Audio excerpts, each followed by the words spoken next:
അസ്സലാമു അലൈക്കും. ഓർമ്മയിലൊരു നിലാവിലേക്ക് എല്ലാ മാന്യ പ്രേക്ഷകർക്കും സുസ്വാഗതം. ഒരു ഖുർആൻ വാചകത്തിൽ നിന്ന് നമുക്ക് ഇന്നത്തെ എപ്പിസോഡ് തുടങ്ങാം. സത്യവിശ്വാസികളെ, നിങ്ങളുടെ മുൻഗാമികൾക്ക് വ്രതം നിർബന്ധമാക്കപ്പെട്ടതുപോലെ നിങ്ങൾക്കും വ്രതം നിയമമാക്കപ്പെട്ടിരിക്കുന്നു. നിങ്ങൾ സൂക്ഷ്മതയോടുകൂടി ജീവിക്കാൻ വേണ്ടി. ആത്മചൈതന്യത്തിൻ്റെ ആത്മീയതയുടെ വസന്തകാലമാണ് റമദാൻ മാസം. എല്ലാ സമൂഹങ്ങൾക്കും വ്രതം അനുഷ്ഠിക്കാറുണ്ട്. എല്ലാ മതങ്ങളും വ്രതം അനുഷ്ഠിക്കാറുണ്ട്. ഏറ്റക്കുറച്ചുകളും സമക്രമങ്ങളുടെ വ്യത്യാസങ്ങളും അനുഷ്ഠാനങ്ങളുടെ വ്യത്യാസങ്ങളും മാത്രം. എന്നാൽ ഒരു ഇസ്ലാമിനെ സംബന്ധിച്ചിടത്തോളം അവൻ ഭക്ഷണപാനീയങ്ങളെല്ലാം ഉപേക്ഷിച്ച് പ്രഭാതത്തിന് സൂര്യൻ ഉദിക്കുന്നതിന് 1.25 മണിക്കൂർ മുമ്പും സൂര്യൻ അസ്തമിക്കുന്നത് വരെ ഭക്ഷണപാനീയങ്ങൾ മുഴുവൻ ഉപേക്ഷിച്ചുകൊണ്ട് ആത്മനിയന്ത്രണത്തിൽ ഏർപ്പെടുന്ന ഒരു പ്രക്രിയയാണ് റമദാൻ നോമ്പ് മുസ്ലിങ്ങൾ നിർബന്ധമാക്കിയിരിക്കുന്നത്. ആരാധനയ്ക്ക് കൂടുതൽ സമയം നൽകുക, ചിന്തകളും വാക്കുകളും പ്രവൃത്തികളിലും നല്ലത് മാത്രം കാണുക, ഇതൊക്കെ റമദാൻ മാസത്തെ നോമ്പിൻ്റെ പ്രത്യേകതകളാണ്. ഈ നോമ്പിൽ നമ്മൾ സാഹോദര്യം ഊട്ടി ഉറപ്പിക്കാം. തീർച്ചയായിട്ടും വിശപ്പിൻ്റെ വിലയറിയുന്നവന് മാത്രമേ വിശപ്പ് എന്താണെന്ന് മനസ്സിലാക്കാൻ പറ്റൂ. വിശപ്പിൻ്റെ വില അറിയാവുന്നവന് സഹജീവികളുടെ വിശപ്പിനെ പറ്റി അറിയില്ല. അതുകൊണ്ട് തന്നെയാണ് നോമ്പ് നിർബന്ധമാക്കിയിരിക്കുന്നത്. ഏതൊരു വ്യക്തിക്കും, പണ്ഡിതനാണെങ്കിലും പാമരനാണെങ്കിലും പാവപ്പെട്ടവനാണെങ്കിലും പണക്കാരനാണെങ്കിലും ഒരേപോലെ വിശപ്പിൻ്റെ വേദന അനുഭവിക്കുന്നത് കൊണ്ടതാണ് അവൻ മറ്റുള്ളവർക്ക് ഭക്ഷണം കൊടുക്കാൻ വേണ്ടി നിർബന്ധിതനാവുകയും അതിൻ്റെ മഹത്വം എന്താണെന്ന് മനസ്സിലാക്കുകയും ചെയ്യും. അതുതന്നെയാണ് ഇഫ്താർ സംഗമങ്ങളും ഇഫ്താർ പാർട്ടികളും നടക്കുന്നത്. പരിശുദ്ധ മക്കയിലും മദീനയിലും ഗൾഫ് നാടുകളിലും മാത്രമല്ല, നമ്മുടെ പള്ളികളിലും ഇഫ്താർ സംഗമം നടക്കുന്നുണ്ട്. ഒരു നോമ്പുകാരൻ മറ്റൊരാളെ, നോമ്പെടുക്കുന്ന ഒരാളെ നോമ്പ് തുറ നൽകി അവനെ നോമ്പ് തുറപ്പിച്ചാൽ ഒരു നോമ്പെടുത്തതിൻ്റെ കൂലിയാണെന്നുള്ള നബിവചനം നമുക്ക് ചേർത്ത് വായിക്കാം. തീർച്ചയായും ഇഫ്താർ പാർട്ടികളിൽ, ഇഫ്താർ സംഗമങ്ങളിൽ സാഹോദര്യത്തിൻ്റെ, മാനവികതയുടെ ഒരു സന്ദേശമാണ് ഇസ്ലാം പുറത്തുകൊടുക്കുന്നത്. മറ്റു മതസ്ഥരും സഹോദരതുല്യരായ മറ്റു മതസ്ഥരുമെല്ലാം ഈ ഇസ്ലാമിൻ്റെ ഈ റമദാൻ മാസത്തിലെ ഇഫ്താർ പാർട്ടികളിൽ നമ്മുടെ നാട്ടിൽ മാത്രമല്ല ലോകമെങ്ങാനും പങ്കെടുക്കാറുണ്ട്. എന്താണ് റമദാൻ മാസം കൊണ്ട് ഉദ്ദേശിക്കുന്നത്, എന്താണ് സാഹോദര്യത്തിൻ്റെ മതം, എന്താണ് സമാധാനത്തിൻ്റെ മതം എന്ന് മറ്റുള്ളവർക്ക് കൂടി മനസ്സിലാക്കി കൊടുക്കുവാൻ തീർച്ചയായിട്ടും ഈ സാഹോദര്യ മൂല്യങ്ങൾ ഉയർത്തിപ്പിടിക്കുന്ന റമദാൻ മാസത്തിൻ്റെ പ്രത്യേകതകൾ മറ്റുള്ളവരെ അറിയിക്കുവാനും ഈ അവസരം സാധിക്കുമെന്നുള്ള കാര്യത്തിൽ യാതൊരു സംശയവുമില്ല. വർഗീയത കാണിക്കുന്നവർ നമ്മളിൽ പെട്ടവരല്ല എന്നുള്ള നബിവചനം കൂടി നമ്മൾ തീർച്ചയായിട്ടും നമ്മുടെ മനസ്സിൽ ഊട്ടിയുറപ്പിക്കുന്നു. ലക്കും ദീനക്കും വലിയ ദീൻ, നിങ്ങൾക്ക് നിങ്ങളുടെ മതം, എനിക്ക് എൻ്റെ മതം. മറ്റു മതങ്ങളെ അവഹേളിക്കുകയോ മറ്റു മതങ്ങളുടെ അനുഷ്ഠാനങ്ങളെ ഒരു തരത്തിൽ പോയി ഇകഴ്ത്തി കാണിക്കുകയോ ചെയ്യാൻ പാടില്ല എന്ന് ഖുർആൻ നമ്മളെ പഠിപ്പിക്കുന്നു. സാഹോദര്യം ഉയർത്തുവാനും സാഹോദര്യത്തോടുകൂടി ഒരുമിച്ച് ജീവിക്കുവാനും ഒരു സമൂഹത്തിന് നന്മകൾ മാത്രം ഉതകുന്ന രീതിയിൽ ഓരോ ഇസ്ലാമും പ്രതിജ്ഞാബദ്ധരാണെന്നുകൂടി ഈ നോമ്പ് മാസം നമ്മളെ ഓർമ്മിച്ചുകൊണ്ടിരിക്കുന്നു.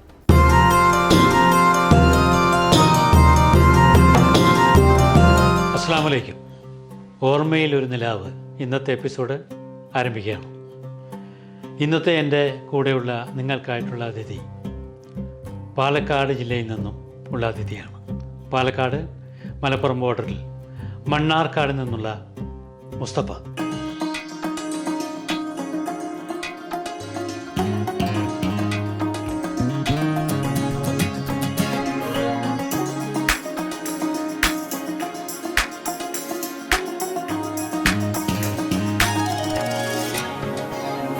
ഒട്ടേറെ പ്രവാസി അനുഭവങ്ങളുള്ള, ഒരുപാട് രസകരമായ കാര്യങ്ങൾ പറയുവാനുള്ള മുസ്തഫയെ വളരെ ആദരവോടെ, സ്നേഹത്തോടെ നമ്മുടെ ഇന്നത്തെ എപ്പിസോഡിലേക്ക് സ്വാഗതം ചെയ്യാം. അസ്സലാമു അലൈക്കും. വലൈക്കും സലാം. മുസ്തഫ മണ്ണാർക്കാട് അല്ലേ? എടത്തനാട്ടുകര. മണ്ണാർക്കാട് എടത്തനാട്ടുകരാണ് പ്രോപ്പർ. അത് ശരിക്കും മലപ്പുറം അടുത്താണല്ലേ? മലപ്പുറം ജില്ലേൻ്റെ ബോർഡർ. മലപ്പുറം ജില്ലേൻ്റെ ബോർഡറാണ്. ഞങ്ങൾ അവിടുന്ന് 1 കിലോമീറ്റർ അപ്പുറത്ത് പോയാൽ മലപ്പുറം ജില്ലയിൽ. 20 വർഷമായിട്ട് ഇവിടെ വന്നിട്ട് വളരെ ഹാപ്പിയാണ്. അൽഹംദുലില്ലാ. സൗദിയെക്കുറിച്ച് പറയുമ്പോൾ, സൗദി ഇപ്പം നമ്മളെ ഇസ്ലാം മത വിശ്വാസ പ്രകാരം ശരിക്കും പറഞ്ഞാൽ ഏറ്റവും നമ്മുടെ പുണ്യമായ സ്ഥലമാണത് സൗദി. അപ്പോൾ സൗദിയെക്കുറിച്ച് പറയുമ്പോൾ ഇവിടെ ജീവിച്ച് പരിചയം വന്ന 20 വർഷക്കാലം സൗദിയെക്കുറിച്ച് മുസ്തഫയുടെ ഒരു ഇത് വീക്ഷണത്തിൽ എന്തൊക്കെ പറയാൻ പറ്റും പ്രേക്ഷകർക്ക് വേണ്ടിയിട്ട്? പ്രേക്ഷകർക്ക് വേണ്ടി പറയുകയാണെങ്കിൽ സൗദി എന്നെ സംബന്ധിച്ചിടത്തോളം ഒരു അതായത് ഒരു ബർക്കത്തുള്ള നാടാണ്. കാരണം നമ്മൾ ഇവിടെ ഒരാൾ പോലും വന്നിട്ട് ജോലി ഇല്ലാണ്ടിരുന്നിട്ടില്ല സൗദിയിൽ. ഞാൻ ജോലി ഇല്ലാണ്ട് സൗദിയിൽ നിന്ന് തിരിച്ചു പോകുന്നതല്ല, ജോലി എടുക്കാൻ തയ്യാറുള്ളവനാണോ അവന് സൗദിയിൽ ജോലിയുണ്ട്. മടിയുള്ളവൻ തിരിച്ചു പോയാൽ മടിയുള്ളവർക്കും ജോലി ഇല്ലാത്തവർക്കൊക്കെ ആണെങ്കിൽ തിരിച്ചു പോകാം. നമ്മൾ എങ്ങനെ ഇപ്പോൾ ഞാൻ ദുബായിൽ പോയിട്ടുണ്ട്, പക്ഷെ എനിക്ക് ഏറ്റവും ഇവിടെ ജീവിക്കാനുള്ള സുഖം ഒക്കെ സൗദിയാണ്. കാരണം കുറഞ്ഞ എമൗണ്ടിൽ നമ്മളെ കുടുംബ ചെലവുകൾ വരെ മുന്നോട്ട് പോകും. കാരണം ജീവിത ചെലവ് ദുബായ് വെച്ച് കമ്പയർ ചെയ്യുമ്പോൾ കുറവാണ് ഇവിടെ. ഇവിടുത്തെ ഭരണാധികാരികൾക്ക് നമ്മുടെ മലയാളികളോടൊരു അപ്രോച്ച് നല്ല രീതിയിലുള്ളതാണ്. അതെ. കാരണം മലയാളികൾ ഇപ്പോൾ ഞാനൊക്കെ ഷോപ്പിൽ ജോലി ചെയ്യുന്ന സമയത്ത് സൗദി കസ്റ്റമറൊക്കെ വന്നു കഴിഞ്ഞാൽ നമ്മൾ മലയാളികൾക്കൊരു പ്രത്യേക പരിഗണന ഉണ്ട്. ഇന്നത്തെ കോയ്സ് എന്ന് പറയവർ എന്നുവെച്ചാൽ നിങ്ങൾ മലയാളികൾ കേരള ചോദിക്കും. അപ്പോൾ കേരള എന്ന് പറയുമ്പോൾ അവർ പറയും അവർക്കൊരു വിശ്വാസമാണ് നമ്മളെ പറ്റി, മലയാളികളെ പറ്റി ഒരു വിശ്വാസം അവർക്ക്, നല്ല ആൾക്കാരെന്നുള്ളൊരു ധാരണയാണ് അവർ. ഇപ്പം നമ്മളിരിക്കുന്ന റംസാൻ മാസത്തിലാണ്, നോമ്പ് 9 അല്ലേ?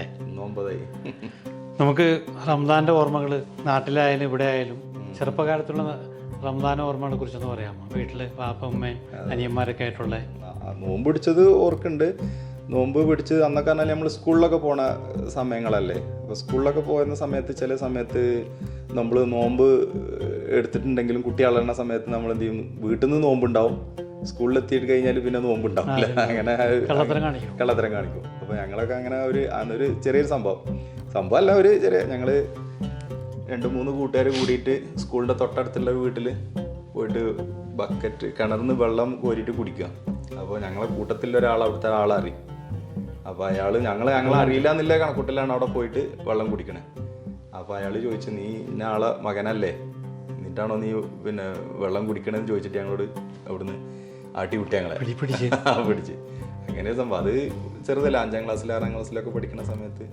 പിന്നെ നോമ്പ് പറഞ്ഞാൽ ഇപ്പോൾ നോമ്പ് ഇല്ലെങ്കിൽ നമുക്ക് ബക്രീദൊക്കെ വരുമ്പോൾ നമുക്ക് വലിയൊരു ഇതില്ല. അന്നത്തെ നോമ്പും ബക്രീദൊക്കെയാണ്, ഈദൊക്കെയാണ് നമുക്ക് നല്ല അനുഭവങ്ങൾ ഉണ്ടായിരുന്നത്.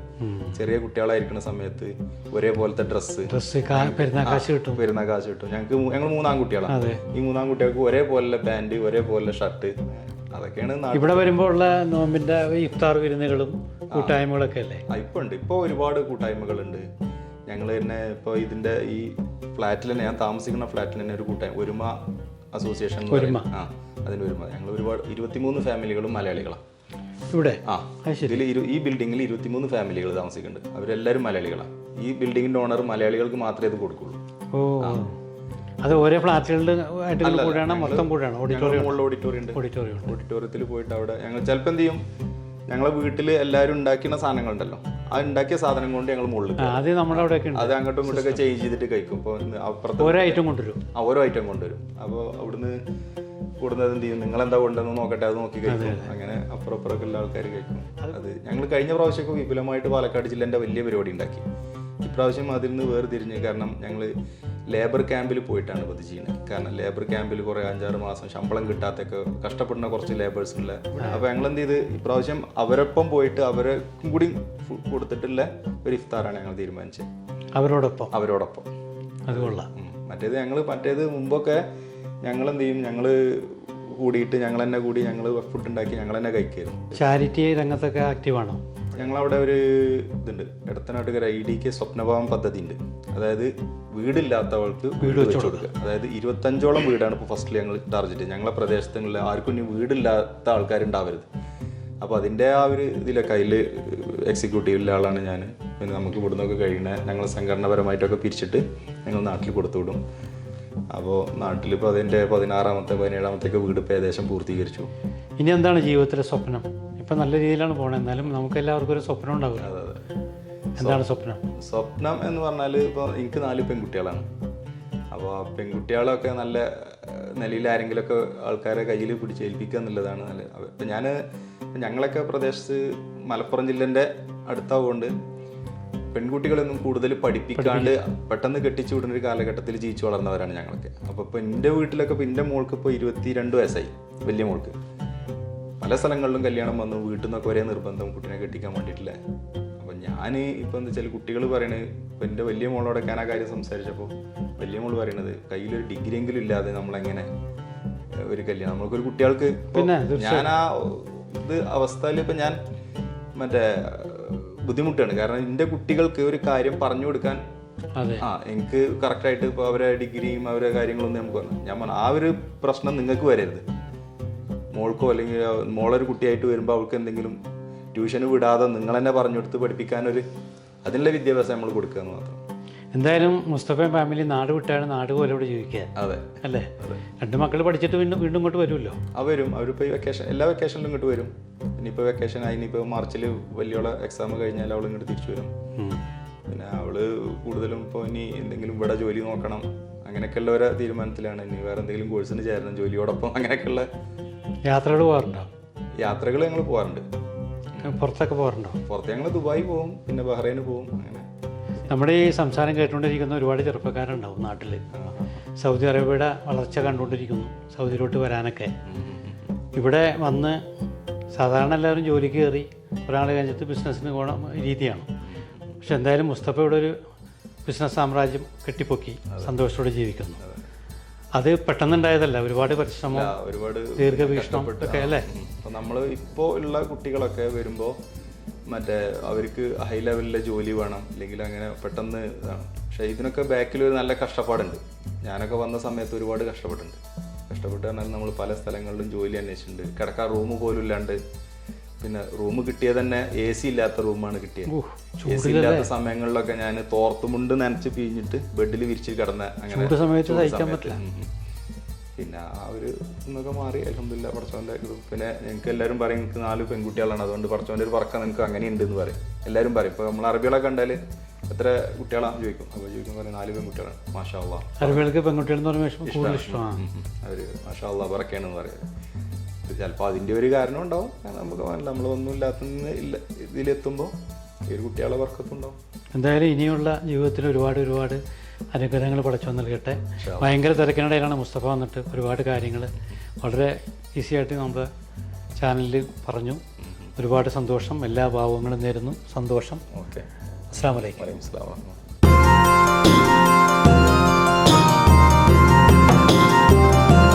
അസ്സലാമു അലൈക്കും.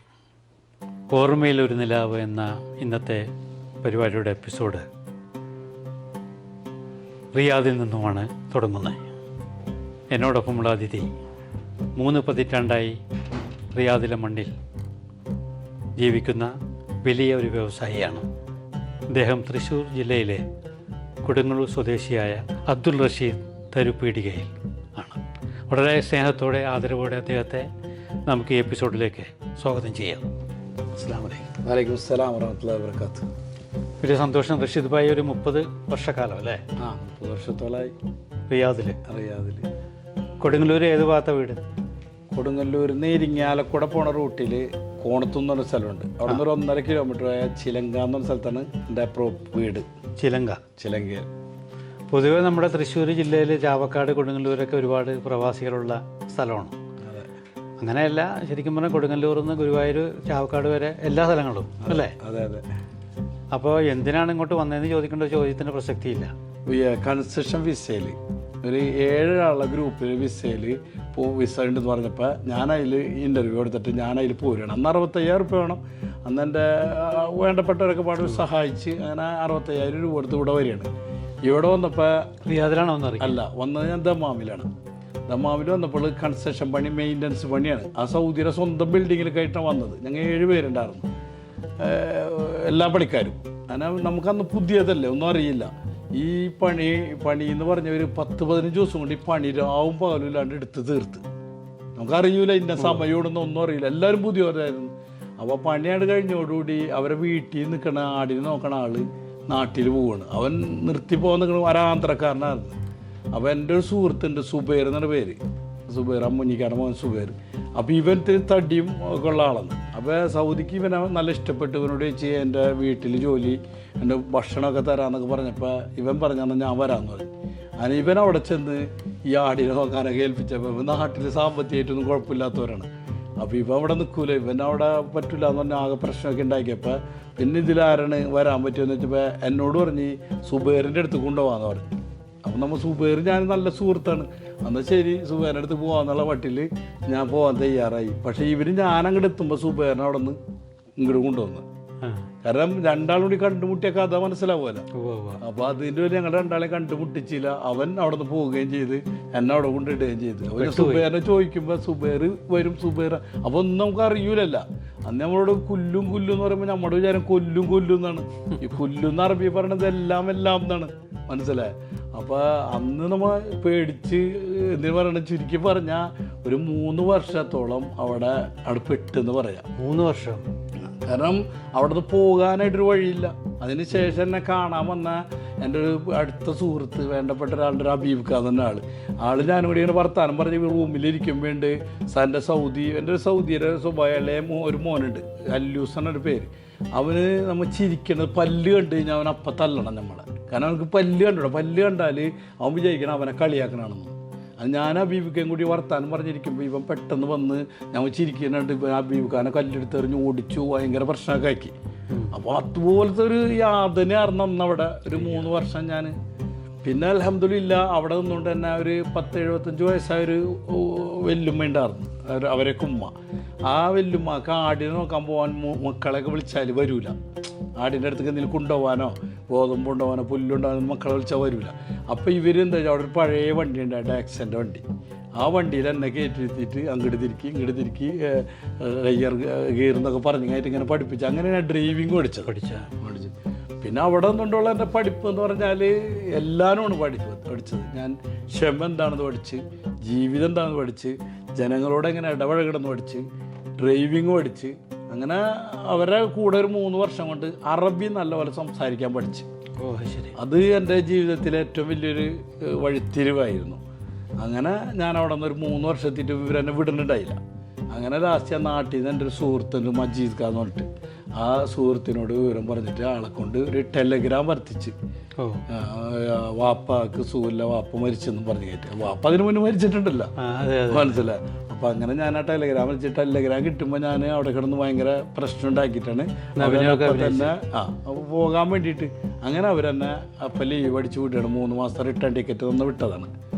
പിന്നെ ഞാൻ അവിടെ നിന്ന് അങ്ങോട്ട് വന്നില്ല. തിരിച്ച് അങ്ങോട്ട് ചിന്തിക്കുമ്പോൾ തന്നെ അങ്ങോട്ട് പോരാൻ പറ്റില്ല, അതുപോലത്തെ ബുദ്ധിമുട്ടുകളായിരുന്നു. അങ്ങനെ പിന്നെ അവിടെ ഞാൻ നാട്ടിൽ വന്നിട്ട് 1 വർഷത്തോളം നാട്ടിൽ കൂലിപ്പണിയൊക്കെ ചെയ്ത് നിന്നിട്ട് പിന്നെ നമ്മുടെ സുഹൃത്തുക്കളെല്ലാവരും കൂടിയിട്ട് ഇവിടേക്ക് ഒരു ഫ്രീ വിസയിൽ കൊണ്ടുവന്നു. അപ്പോൾ അതിനിടയ്ക്ക് ഇവിടുത്തെ ലൈസൻസ് കിട്ടിയില്ല ഓൾറെഡി? ഇല്ല, അവിടെ ലൈസൻസ് വെക്കാമൊന്നും ഉണ്ടായില്ല. അവർക്ക് അതുപോലെ പിടിപാടുള്ള സ്ഥലമായിരുന്നു അത്. അവർക്ക് എല്ലാത്തിനും. പിന്നെ അന്നത്തെ കാലത്ത് ഇത്രയും സ്ട്രോങ് നിയമങ്ങളുണ്ടായില്ല. ഞാൻ വരുമ്പോൾ എൻ്റെ കഫീൽ ജയിലിലാണ്. അയാളെന്തോ ഒരു മന്ത്രവാദിപ്പെട്ട് ജയിലിൽ നിന്ന് എടുക്കുന്ന സമയത്ത് ഞാൻ വരണത്. അപ്പോൾ പിന്നെ അക്കാമയൊക്കെ കിട്ടാൻ കുറച്ച് വൈകി. എന്തിനു പറയണം, അൽഹംദുലില്ലാ അക്കാമയൊക്കെ കിട്ടി. അവിടെ നിന്ന് ഞാൻ ഒരു ഫാർമസിയിൽ ജോലിക്ക് കയറി. ഫാർമസി ജോലി കയറുമ്പോൾ ഫാർമസിയായിട്ട് ബന്ധപ്പെട്ടെന്ന് പഠിച്ചിട്ടുണ്ടോ? ഇല്ല, ഇംഗ്ലീഷ് വായിക്കാനറിയാം. പിന്നെ ഞാൻ ഡ്രൈവറായിട്ട് ജോലിക്കാറുണ്ട്. ഈ മജീദ് ഖാൻ കെയർ ഓഫിൽ ആള് അവിടുത്തെ ഒരു സൂപ്പർവൈസറായിരുന്നു. വളരെ കെയർ ഓഫിൽ ആള് സംസാരിച്ചിട്ടാണ് ജോലി ശരിയാക്കുന്നത് ഡ്രൈവറായിട്ട്. അങ്ങനെ ഡ്രൈവറായിട്ട് ജോലി കയറിയിട്ട് അവിടെ നിന്നുകൊണ്ട് തന്നെ ഫാർമസിയിൽ നിൽക്കും. ബാക്കിയുള്ള സമയത്ത് സാധനം കൊണ്ടെല്ലൊക്കെ ആയിട്ട്. അപ്പോഴാണ് ഇവിടെ 97 നിയമം വന്ന് ഇവിടെ ഈ സൗദിയുടെ കീഴിലല്ലാത്തവരൊക്കെ ഇവിടെ ഭയങ്കര പ്രശ്നങ്ങളാണ്. വീടുവൽക്കരണം, സ്വദേശിവൽക്കരണത്തിൽ പെട്ടിട്ട് എല്ലാവരും കഫീൻ്റെ കീഴിലുള്ളവരോ ജോലി ചെയ്യാൻ പാടുള്ളൂ.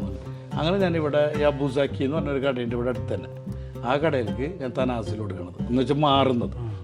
അവിടെ ഞാൻ അവരുടെ എൻ്റെ സ്പോൺസറെ ഉമ്മാനെയും ഭാര്യനെയും സ്കൂളിൽ കൊണ്ടുപോകാൻ വേണ്ടി ഡ്രൈവറായിട്ടാണ് കയറേണ്ടത്.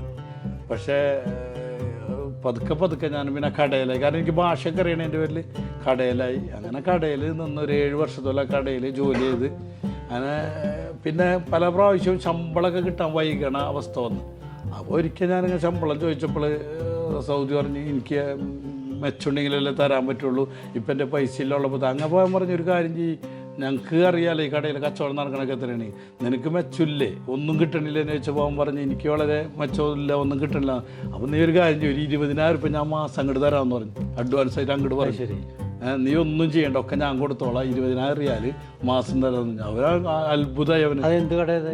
ഈ സൗദിയുള്ള ഈ നമ്മുടെ ബ്രൂസ്റ്ററിൻ്റെ ഒപ്പം കിട്ടുന്ന ഹുമ്മൂസ് എന്ന കേട്ടോ, കടലൊക്കെ അരച്ചത്, അതിനെ ഞങ്ങളുടെ ഫേമസ് ആണ്. അബുസാക്കി എന്ന് പറഞ്ഞാൽ റിയാദിലെല്ലാവരും അറിയും.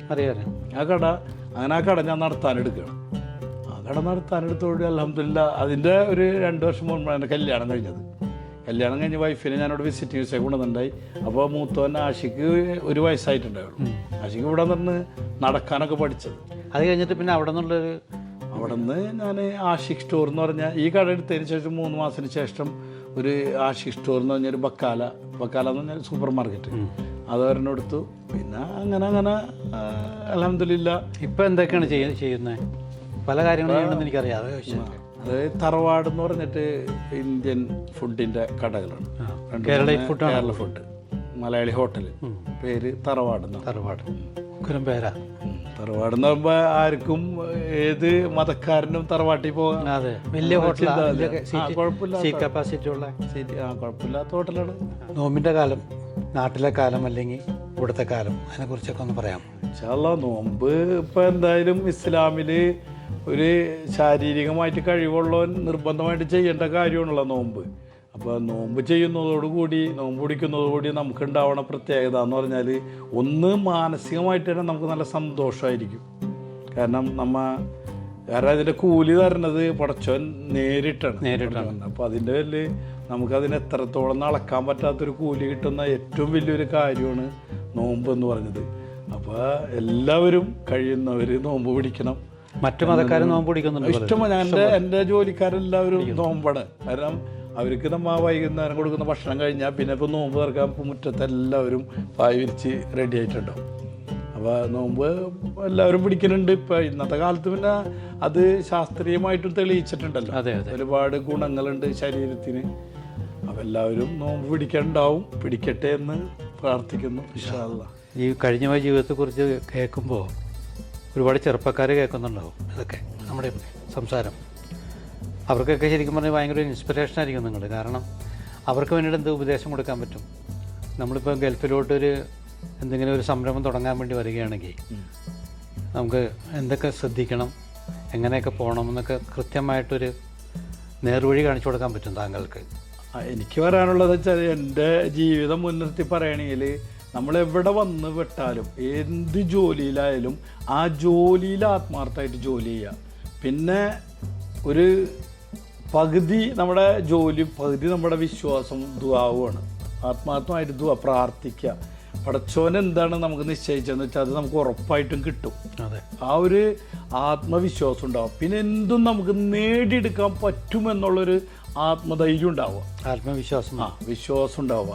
അപ്പോൾ നമുക്ക് എന്തും നേടാൻ സാധിക്കും എന്നുള്ളതാണ് എനിക്ക് പറയാനുള്ളത്. കാരണം എൻ്റെ ചരിത്രം അതാണ്.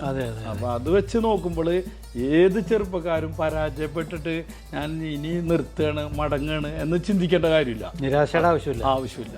എന്തായാലും വളരെ തിരക്ക് പിടിച്ച ജീവിതത്തിനിടയിൽ വളരെ എല്ലാത്തിനും ആക്റ്റീവായിട്ടുള്ളൊരു പ്രവാസിയാണ്. അതിനിടയിൽ ഈ ഞങ്ങളുടെ ചാനലിന് വേണ്ടിയിട്ട് ഇത്രയും സമയം ചെലവഴിക്കാൻ വേണ്ടി സമയം കണ്ടെത്തിയതിൽ ഒരുപാട് സന്തോഷം.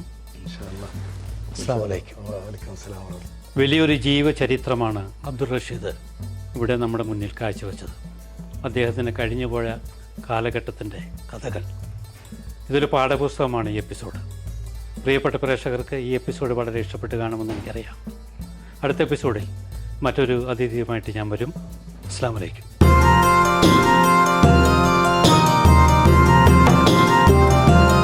ഓർമ്മയിലൊരു നിലാവിൻ്റെ ഈ എപ്പിസോഡ് തീർച്ചയായിട്ടും നിങ്ങൾക്ക് വിജ്ഞാനപ്രദമായിരിക്കുമെന്നുള്ള കാര്യത്തിൽ യാതൊരു സംശയമില്ല. ഇൻഷാ അല്ലാഹ് അടുത്ത എപ്പിസോഡിൽ നമുക്ക് വീണ്ടും കാണാം.